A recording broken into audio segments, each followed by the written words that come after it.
Hi Royals! What do animal crackers, Twinkies, pretzels, and Peeps have in common? Stick around and I'll show you in a minute. Pretzels are the salty bread snack that probably originated in French or Italian monasteries during medieval times.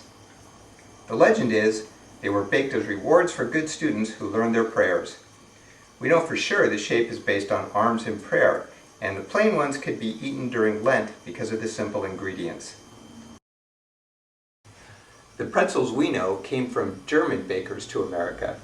Those are the big soft ones we like from places like Aunt Annie's or Wetzel's. The little crunchy ones are an American innovation created by Pennsylvania bakers in the 1850s. That was during the Industrial Age, and pretzel machines were developed to create the sticks, rods, and even folded arms in prayer. The Twinkie definitely isn't a Lent snack, but it does have springtime roots. In 1930, James Dewar of the Continental Baking Company had a popular strawberry-filled shortcake called the Strawberry Shortcake, but it could only be made during strawberry season.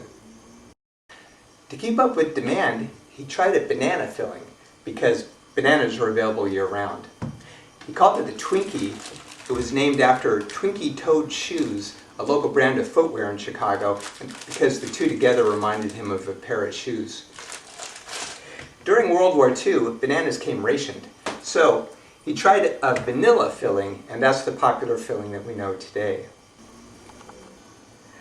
Another Pennsylvania firm, Stauffer's Biscuit Company, took an English idea for an animal-shaped cookie and created the animal cracker in 1871.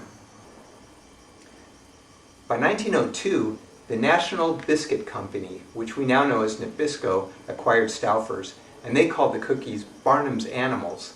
They came up with the iconic circus wagon themed box for a Christmas promotion that same year.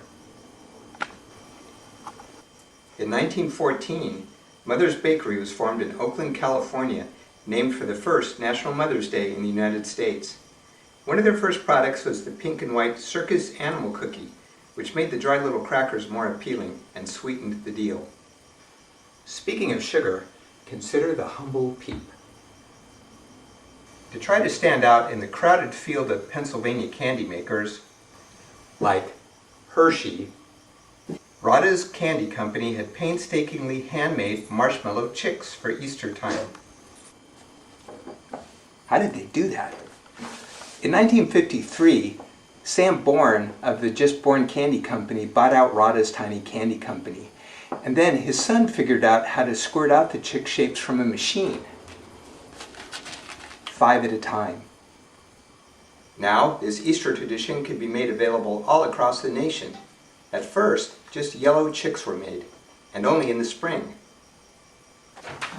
In 1980, to broaden the Easter appeal, the bunny was born, and now Peeps are available year-round in a wide variety of shapes and colors. Have you guessed what these snacks have in common? That's right, Twinkie Easter racing cars. If you've never made one, just watch this. Take your Twinkie and cut out a chunk about 2/3 from one end. Now, use a bit of royal icing, or any icing that hardens, to glue a yogurt-covered pretzel and a Peeps bunny in the slot. For the wheels, I'm using a thin pretzel stick to hold up my round circus cookies. These are from Trader Joe's, and they're called pink and whites, and that will make the wheels.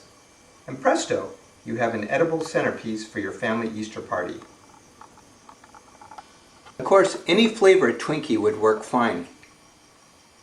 And I've seen people use anything from marshmallows to Oreo cookies for the wheels. You just stick them on with a little bit more icing, so use your creativity. Someone rightly said, this is the lentiest Lent ever. But that also means it could be the best Easter ever, because it reminds us that while we're stuck here on earth, our job is to be a beacon of hope to others until God calls off the spiritual quarantine and we get to be with each other again for all eternity. So let's not just save lives, but let's find our joy during this Easter break and embrace the opportunities that we're given.